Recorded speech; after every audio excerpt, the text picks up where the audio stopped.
en ce 4e dimanche de l'Avent, à quelques jours de la fête de Noël. L'exemple qui nous est proposé, c'est l'exemple de Marie. Et quand on prend la peine de lire cet évangile-là comme si c'était la première fois, on peut se rendre compte que Marie vit un moment très émouvant.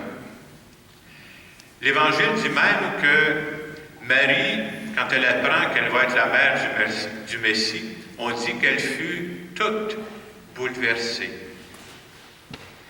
Et à travers ce qu'elle vit, il y a quelque chose de grand qui arrive. Marie se laisse déranger. Et comme elle est toute bouleversée, l'ange du Seigneur va lui dire « Sois sans crainte, Marie ». Et non seulement l'ange la rassure, mais c'est beau de voir que l'ange, on veut nous montrer que l'ange l'appelle par son prénom. C'est une façon de dire « Je te connais ». Non seulement je te connais personnellement. Et Marie, elle ne sait pas exactement comment ça va se passer, tout ça.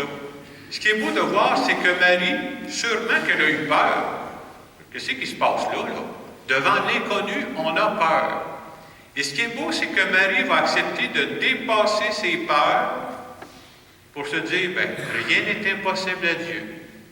Voici la servante du Seigneur, que tout se passe selon ce que tu m'as dit. Vous savez, même dans ses rêves les plus fous, Marie n'avait jamais pensé à ça. Jamais, jamais, jamais. C'était pas dans son plan de carrière, ça, cette affaire-là. Et c'est beau de voir que, en faisant confiance à Dieu, en dépassant ses peurs, c'est là qu'il arrive des merveilles. Si elle avait dit, j'ai peur, puis j'arrête là, c'est fini. Il n'y a pas de merveille. Et nous autres, c'est l'exemple qui nous est proposé ce matin, l'exemple de Marie. Est-ce que je crois que Dieu peut encore faire des merveilles à travers ma petite personne? C'est ce que Marie a cru. Est-ce que j'accepte de dépasser mes peurs? Mais c'est normal qu'on ait peur. On a tous peur à un moment ou l'autre. Mais à un moment donné, il y a des moments de notre vie où on dit, est-ce que je vais plus loin que ma peur? Et si j'accepte d'aller plus loin que ma peur, c'est là qu'il peut arriver quelque chose de spécial. C'est là qu'il peut arriver quelque chose de merveilleux dans notre vie. Et avoir la foi, c'est de temps en temps dire, je saute. Je vais plus loin que ma peur. Je suis en train de lire un livre dont le titre est un peu bizarre. Le titre du livre, c'est « Trembler, mais oser ». Vous savez, quand on a peur, on peut se mettre à trembler. J'ai un shake, moi, là, qu'est-ce qui va m'arriver? Mais oser, c'est de dire, je dépasse cette peur-là, je passe, je fais un premier pas, puis je peux être surpris que ce premier pas-là va m'emmener à un deuxième. Et je pourrais compter qu'on a toutes des histoires dans notre vie, une chance que j'ai dépassé ma peur. Si j'avais jamais dépassé ma peur, premièrement, moi je ne suis pas ici ce matin. À un moment donné, il faut aller plus loin que ça.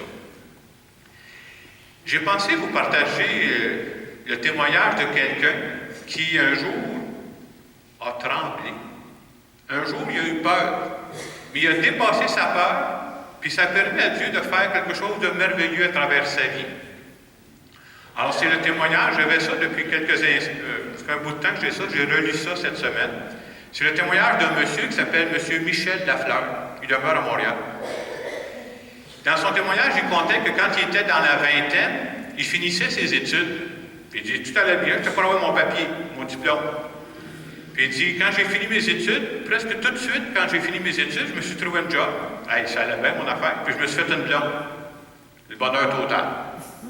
Mais il dit, quelques mois plus tard, j'ai perdu ma job. Quelques mois plus tard, j'ai perdu ma blonde. Il dit, quand il est arrivé ces deux événements-là, il dit, c'est comme si, je me suis senti comme, je dirais, tout bouleversé, comme ils disent dans l'Évangile. Hein? Qu'est-ce qui va m'arriver?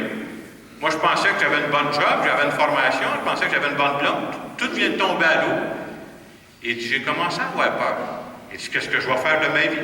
Tout ce que j'avais prévu ne marchait pas.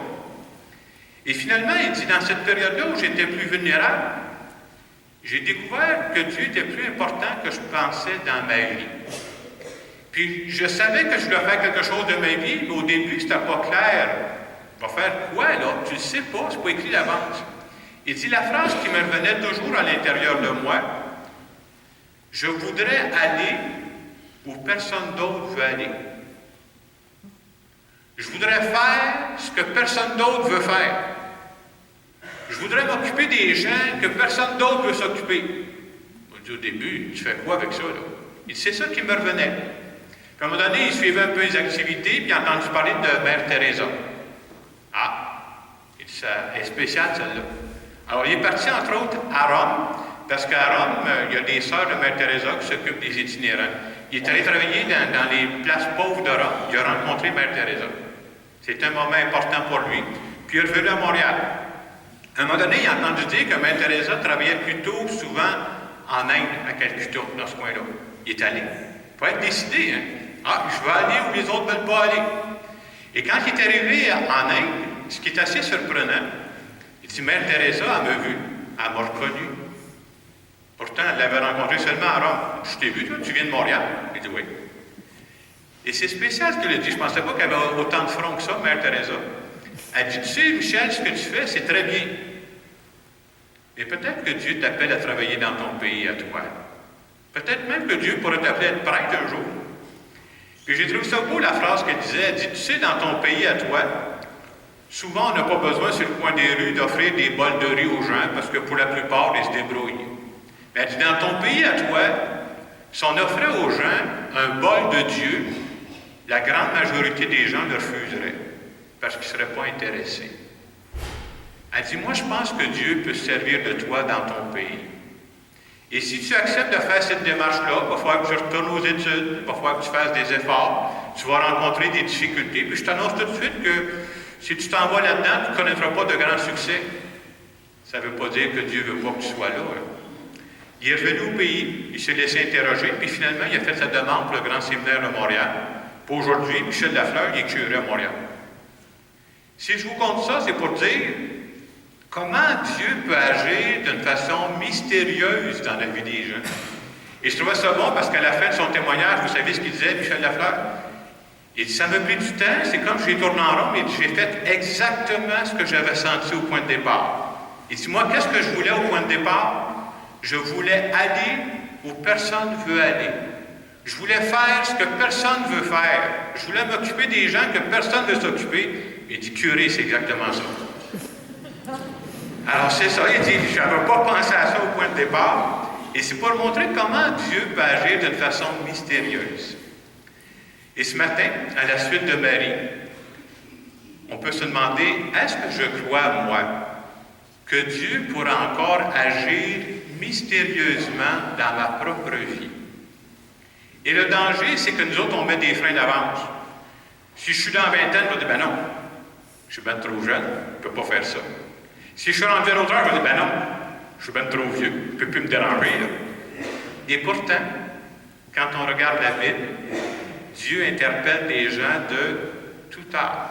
Il a pris le petit David qui est en train de garder des moutons dans le champ. Il a pris Abraham qui était rendu avancé en âge. À toutes ces personnes-là, Dieu a fait vivre des merveilles. Et dépasser nos peurs, je pense que c'est ce qui nous est demandé. Dépasser nos peurs, ça commence souvent par un premier pas. On va vivre beaucoup de rencontres à l'occasion de Noël. Il y a des gens avec qui, naturellement, je suis à l'aise. Il y a d'autres personnes avec qui, naturellement, je n'ai pas d'atome crochu.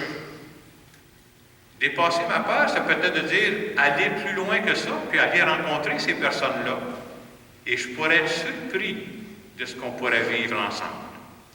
Alors ce matin, à travers cette célébration, à l'exemple de Marie, demandons-nous si nous sommes prêts à croire que Dieu est prêt à agir dans notre vie.